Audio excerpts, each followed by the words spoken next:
बच्चों मैं आपसे बात कर रहा था अध्याय संख्या 7 जो कक्षा 6 की इतिहास पाठ्य पुस्तक का था, जिसके 3 भागों में हमने जो मौर्य साम्राज्य और उसकी व्यवस्था थी उसका अध्ययन किया। वहीं जो अंतिम भाग और चौथा भाग है उसमें हम बात करेंगे इस अध्याय के जो प्रश्न और उत्तर बन सकते हैं उनके बारे में। तो बच्चों एक बार बात करें कि उन 3 भागों में हमने देखा कि मौर्य साम्राज्य की स्थापना चंद्रगुप्त मौर्य के द्वारा की जा रही है। चंद्रगुप्त मौर्य के बेटे बिंदुसार और बिंदुसार के बेटे होते हैं बच्चों सम्राट अशोक। और अशोक के द्वारा मौर्य साम्राज्य को बहुत ही शक्तिशाली और महत्वपूर्ण स्थान इतिहास में दर्ज करवाया जाता है। और अशोक के द्वारा कलिंग युद्ध के बाद में युद्ध न करने की नीति का पालन करते हुए एक नई व्यवस्था जो धम्म के नाम से जानी जाती है उसकी स्थापना की जाती है। अब बात करेंगे कि इस पाठ्य पुस्तक के जो प्रश्न उत्तर हैं उनके बारे में। देखिए बच्चों पहला प्रश्न है, मौर्य साम्राज्य में विभिन्न काम धंधों में लगे हुए जो लोग हैं उनकी क्या बनानी है, अपने को सूची बनानी है, ताकि जो मौर्य साम्राज्य है उसमें किस किस प्रकार के वर्ग और उनके द्वारा कौन कौन से काम किए जाते थे उनकी। पहला वर्ग है व्यापारी वर्ग। दूसरा बात करें तो सरकारी नौकर भी होते थे, शिल्पकार भी होते हैं बच्चों, कृषक भी हैं, पशुपालक भी हैं, खाद्य संग्रहण और आखेटक क्रिया करने वाले वर्ग भी यहाँ पर रहते हैं, सैनिक भी हैं और श्रमिक भी हैं। तो ये विभिन्न प्रकार के कार्य करने वाले लोग हैं जो विभिन्न प्रकार के कार्य कर रहे हैं।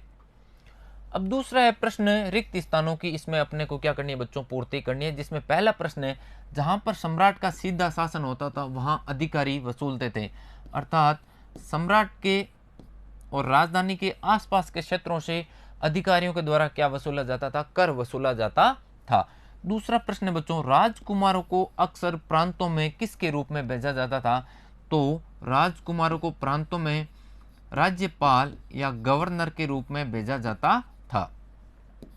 मौर्य शासक आवागमन के लिए जो महत्वपूर्ण और इन पर नियंत्रण रखने का प्रयास करते थे कि आवागमन के जो महत्वपूर्ण मार्ग और नदियां हैं इनके ऊपर ये क्या करते थे, नियंत्रण रखने का प्रयास करते थे। अगला है बच्चों, प्रदेशों में रहने वाले लोग मौर्य अधिकारियों को क्या दिया करते थे, अर्थात इसमें पूछा गया है कि इन क्षेत्रों में जो लोग रहते थे आंतरिक भागों में वो इन अधिकारियों को क्या देते थे, तो वो बच्चों इन्हें हाथी, शहद, मोम इत्यादि प्रकार की जो प्राकृतिक वस्तुएं होती थी और खाद्यान्न में इनका उपयोग किया जाता था वो ये इन अधिकारियों को दिया करते थे।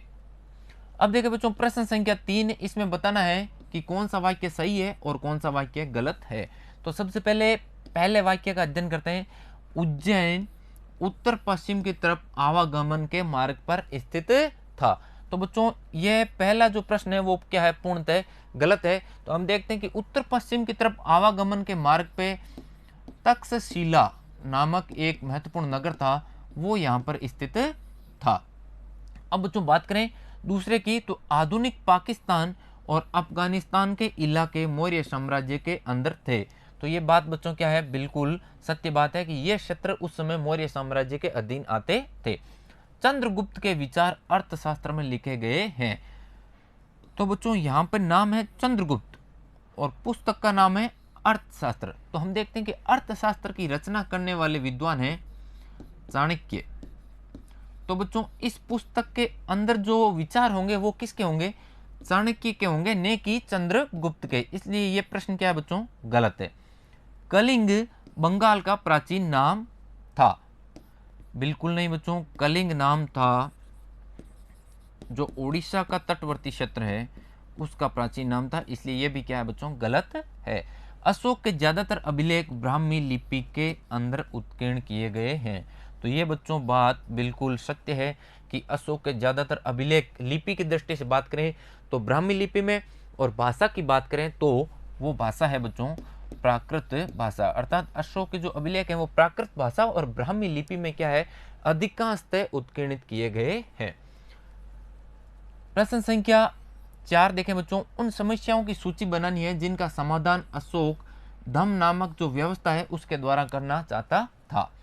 तो इन समस्याओं में बच्चों जो अलग अलग धर्मों को मानने वाले लोगों में टकराव, पशु बलि, युद्ध जनित और अन्य जो हिंसाएं होती थी, वो दासों और नौकरों के साथ में जो क्रूर और अमान्य जो व्यवहार होता था वो किया जाना, परिवार और पड़ोसियों के जो सामाजिक झगड़े होते थे, बड़ों का आदर करना और लोगों में दया भाव उत्पन्न करना, ये विभिन्न प्रकार की समस्याएं और इन समस्याओं के समाधान के रूप में अशोक क्या कर रहे हैं, धम्म नामक व्यवस्था की स्थापना करना चाहते हैं। अगला प्रश्न है प्रश्न संख्या 5। इसमें कहा गया है कि धम्म के प्रचार प्रसार के लिए अशोक ने किन किन साधनों का प्रयोग किया। तो हम देखते हैं कि सबसे पहले सम्राट अशोक के द्वारा एक पद अर्थात जो धम्म महामात्य नामक पद है, इसके ऊपर विभिन्न अधिकारियों की नियुक्ति की जाती है और ये अधिकारी विभिन्न जगहों पर जा जाकर धम्म की शिक्षाओं का प्रचार प्रसार करते थे।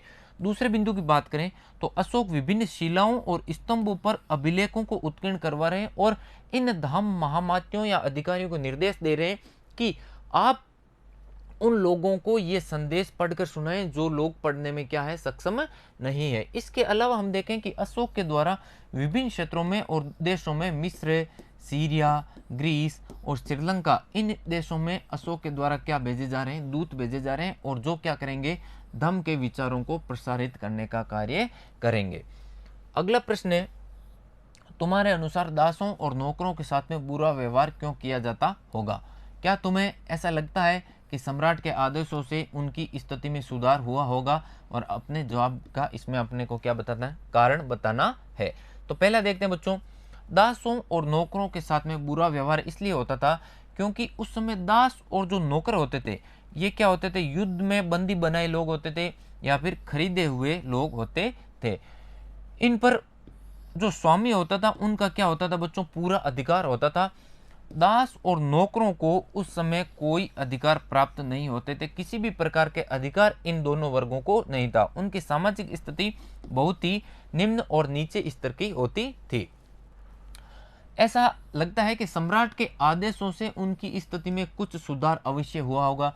जिन लोगों ने भी सम्राट की जो धम्म की नीति है उसको अपनाया होगा, उन्होंने उनके आदेशों को अवश्य ही माना होगा और इससे क्या होगा, दासों और नौकरों की स्थिति में बच्चों क्या देखने को मिलेगा, सुधार देखने को मिलेगा। अन्य लोगों ने भी सम्राट के भय से दासों और नौकरों के साथ में अच्छा व्यवहार करना शुरू कर दिया होगा। तो इस प्रकार से देखते हैं कि जो अशोक की धम्म की नीति है, उस नीति के द्वारा जो समाज का निम्न स्तर के जो वर्ग है, दास और नौकर वर्ग, उनकी स्थिति में किस प्रकार से परिवर्तन हो रहा है। तो इसी के साथ बच्चों यह भाग अपना यहीं पे समाप्त होता है और इसमें हमने देखा कि जो अपना अध्याय है उससे संबंधित जो पाठ्य पुस्तक के अभ्यास प्रश्न और उत्तर हैं उन सभी को। अगले भाग में हम बात करेंगे अध्याय संख्या 8 की। तब तक के लिए धन्यवाद।